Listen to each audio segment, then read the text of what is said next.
Bienvenidos. Hoy vamos a meternos de lleno en un tema, bueno, en varios temas que son quizás las preguntas más grandes que hay. Las de siempre, sí. Hablamos de la libertad, del sentido de la vida, del mal, cuestiones que al final siempre están ahí, ¿no? Siempre.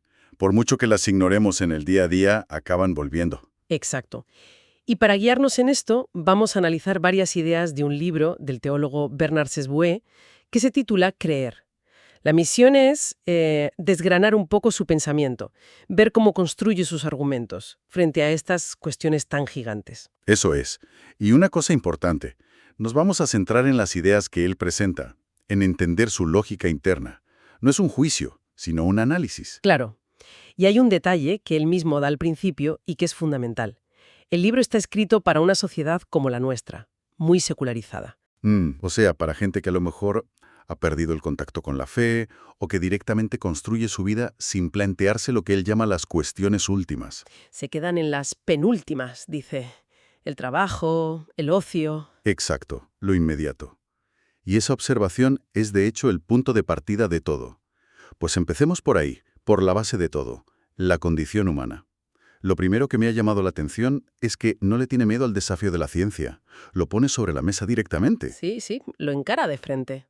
Reconoce cómo la biología, la psicología, la sociología, pues nos describen como seres muy condicionados. Claro, te hablan de la genética, de las conexiones neuronales, del entorno social.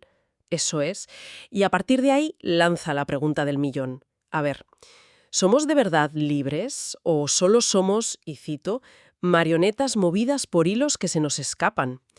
Es que es una pregunta que hoy resuena muchísimo. Por un lado, la ciencia parece reducirnos a un sistema predecible y por otro todos tenemos esa sensación interna de decidir. Es una tensión brutal.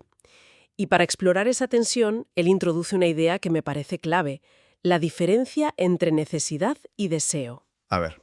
Una necesidad, dice, es finita, se puede satisfacer. O sea, tengo frío, necesito un abrigo, me lo compro y ya está. Necesidad cubierta. Vale. ¿Pero el deseo? El deseo es otra historia. El deseo es un motor que no se apaga nunca. Es infinito. Y para explicarlo usa un ejemplo genial. La parábola del adolescente, ¿no? Esa misma. Primero, el chaval sueña con tener una moto vieja. Se mata a ahorrar, la consigue y es la persona más feliz del mundo. Exacto. Durante un tiempo. Pero esa felicidad dura poco. Al cabo de unos meses ya está mirando de reojo los coches de sus amigos. Y su nuevo deseo es un coche de segunda mano. El ciclo que no para. Consigue el coche y al poco ya está soñando con uno nuevo, más potente. Justo. Y la clave, dice Sesbué, es que el deseo no es solo de más tener. No es solo acumular cosas. Es cualitativo. Buscamos más ser. Más ser. ¿A qué se refiere? A mejor calidad de vida, a más felicidad, a reconocimiento. El deseo es lo que nos lanza siempre hacia el futuro. Nos define como seres de deseos, incompletos. Entiendo. Y ese deseo, que nunca se para, es la prueba de que no somos meros autómatas biológicos. Pero, ¿y la libertad? El texto habla de dos niveles. Sí, y es una distinción muy útil.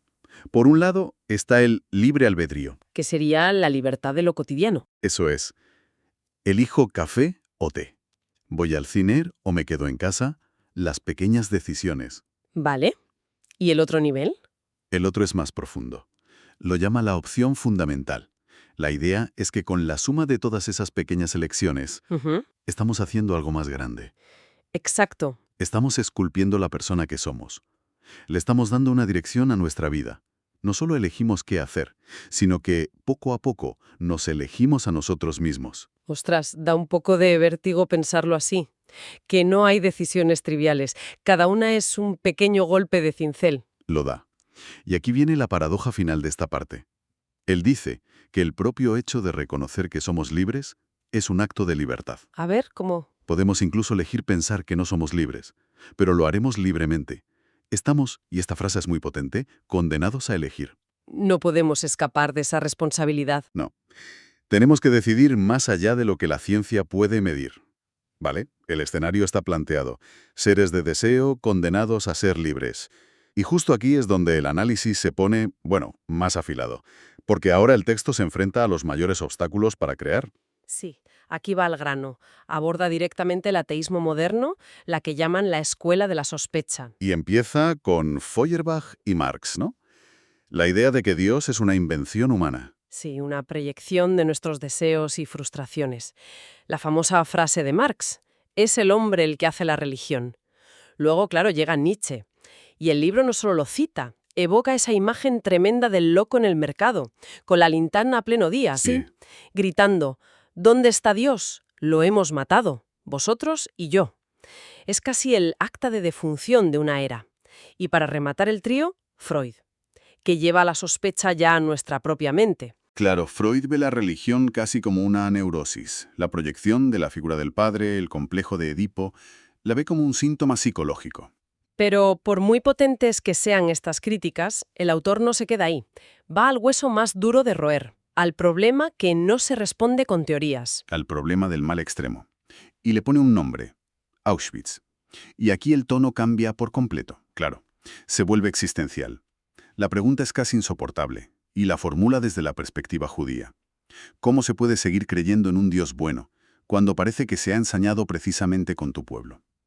La pregunta del silencio. ¿Dónde estaba Dios en la Shoah? Es la objeción definitiva.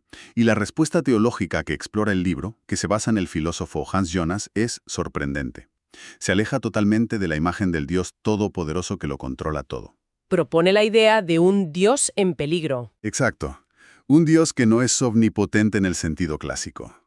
Pero, a ver, esa idea de autolimitación que menciona, ¿significa que Dios no pudo intervenir o que eligió no hacerlo para respetar nuestra libertad? Porque la diferencia es enorme. Esa es la clave de todo. La teología de la kenosis, de la autolimitación, dice que Dios, al crear seres libres, renuncia voluntariamente a una parte de su poder.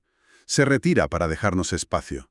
O sea que sí que podría, pero elige no hacerlo. Elige no intervenir de forma coercitiva, porque si lo hiciera para evitar cada mal uso de nuestra libertad, la libertad sería una mentira. El precio de ser libres es el riesgo de que la usemos para el mal más absoluto. Un precio altísimo. Y eso cambia por completo la imagen de Dios. Ya no es el emperador cósmico, sino un Dios sufriente. Un Dios vulnerable, sí, que es el primer afectado por el mal que hacemos.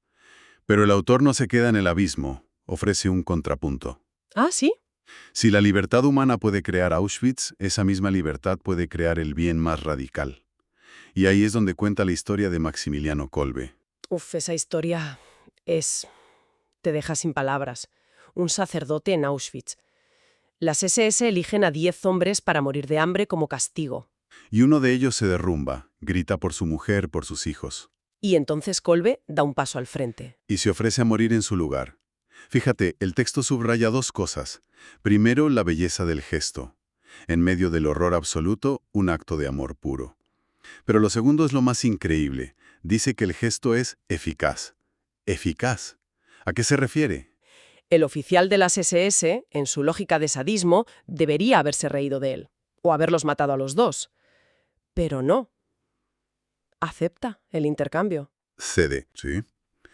El autor sugiere que ese hombre, por un instante, fue tocado por algo. Vivió un instante de gracia. La libertad puede construir cámaras de gas, sí, pero también puede romper la lógica del odio con un acto de amor. Vale. Entonces, con todo este panorama, deseo, libertad, el mal, el libro presenta la respuesta del cristianismo. Y no es una idea, sino una persona, Jesús. Exacto. La afirmación es que el cristianismo es alguien. Y se usa el concepto de Jesús como el verbo, el logos, la palabra de Dios. Pero no una palabra que se lleva al viento, sino una palabra subsistente. Y aquí es donde se mete a hablar de los concilios, como el de Nicea. A primera vista, parecen discusiones teológicas súper abstractas.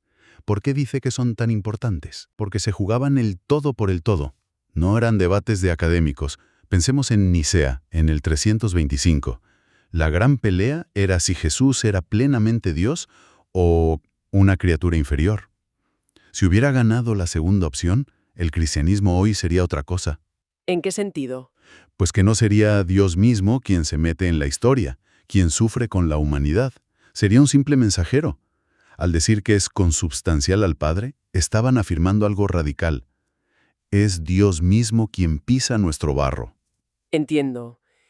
Y luego los debates sobre las dos naturalezas. Esa era la otra cara de la moneda. Había gente que decía que Jesús solo aparentaba ser humano, que su cuerpo era como un disfraz. Y entonces su sufrimiento sería un teatro. Exacto, una farsa. Por eso la Iglesia insistió tanto en esa fórmula que suena a trabalenguas. Dos naturalezas, divina y humana, sin mezcla ni separación en una única persona. Suena complicadísimo. Lo es, pero la intención era proteger una idea. Tenía que ser 100% humano para entendernos y 100% divino para poder salvarnos. Si fallaba una de las dos cosas, todo se caía. Y todo esto lleva claro a la resurrección. El libro insiste mucho en que no es volver a la vida como Lázaro, es otra cosa. Totalmente. Los evangelios describen una experiencia muy extraña. Los discípulos pasan del miedo y de estar escondidos a proclamar a los cuatro vientos. Y las apariciones son raras. ¿Raras? ¿Por qué? Porque al principio no lo reconocen. María Magdalena lo confunde con el jardinero. Los de Emaús caminan horas con él sin saber quién es. ¿Y cómo se dan cuenta? Por gestos familiares. Al partir el pan, al enseñar las heridas. El autor habla de un cuerpo glorioso, que no está sujeto a nuestras leyes físicas. No es un fantasma porque come, pero atraviesa puertas. Es una nueva forma de existencia. Y el libro intenta conectar esto con nuestra experiencia, ¿no? Dice que esa esperanza nace del deseo de que el amor y el bien que vivimos no se pierdan. Sí, es ese anhelo de que lo bueno de la vida se mantenga como una realidad definitivamente válida. Que la muerte no tenga la última palabra. Vale, hemos cubierto mucho terreno. El deseo, la libertad, el horror del mal y esta respuesta teológica. Si unimos todas las piezas, ¿qué imagen final nos queda? Pues el autor cierra el círculo volviendo al principio, a nuestra sociedad secular. Y lo hace con un experimento mental que toma de otro teólogo, Karl Rahner. A ver. ¿Qué pasaría si la palabra Dios desapareciera? Del todo, de los libros, de la memoria. Una premisa potente. ¿Y la consecuencia? La conclusión es radical. El ser humano dejaría de ser humano. Se convertiría en un animal hábil. Un animal hábil. Sí. Rahner lo describe como un inmenso hormiguero. Perfectamente organizado, eficiente, pero donde ya nadie se pregunta por el sentido de la vida, por el porqué de todo. Es que la pregunta por el sentido, aunque no la respondas desde la fe, te obliga a mirar más allá de la rutina. Quitar esa pregunta sería aplanar el mundo. Eso es. El ser humano es el único animal que se hace la pregunta de la pregunta. Sin esa interrogación, seríamos otra cosa. Y esa es la idea que el libro deja flotando. Una idea muy potente, desde luego. Quizá no se trata tanto de tener la respuesta final, sea cual sea, sino de entender que en el simple hecho de seguir haciéndonos esa pregunta reside una parte clave de lo que significa ser humano.